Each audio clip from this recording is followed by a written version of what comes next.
শুরু হয়েছে সিয়াম সাধনার মাস রমজান। পৃথিবীর নানান দেশে ছড়িয়ে ছিটিয়ে থাকা প্রবাসীদের রোজার সময় এক নয়।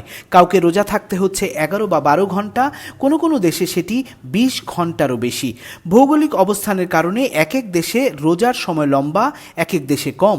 আরব বিশ্বে আলজেরিয়ার মানুষ সবচেয়ে দীর্ঘ 16 ঘন্টা 44 মিনিট রোজা কাটাবেন। অন্যদিকে এই অঞ্চলে সবচেয়ে কম সময় রোজা থাকা হবে সোমালিয়ায়, মাত্র 13 ঘন্টা। বেশিরভাগ আরব দেশে এবছর রোজা থাকতে হবে 16 থেকে 17 ঘন্টার মধ্যে। বাংলাদেশ সহ উপমহাদেশের মুসলমানরা এবছর 13 ঘন্টা রোজা থাকছেন। তবে স্ক্যান্ডিনেভিয়ান দেশগুলোর মুসলমানরা যেমন সুইডেন, নরওয়ে এবং ফিনল্যান্ডের কিছু কিছু এলাকায় রোজা থাকতে হবে 20 ঘন্টা 30 মিনিট। অন্যদিকে দক্ষিণ গোলার্ধে দিনের আলো কম থাকায় রোজা তুলনামূলকভাবে ছোট হবে। যেমন ব্রাজিল ও জিম্বাবুয়ের মুসলমানদের রোজার সময় হবে 12 থেকে 13 ঘন্টা। জোহানেসবার্গ, কেপটাউন সহ দক্ষিণ আফ্রিকার বড় শহরে রোজা থাকতে হবে মাত্র 11 থেকে 12 ঘন্টা। আর্জেন্টিনা, নিউজিল্যান্ডে এবছর রোজার সময় হবে 12 ঘন্টা।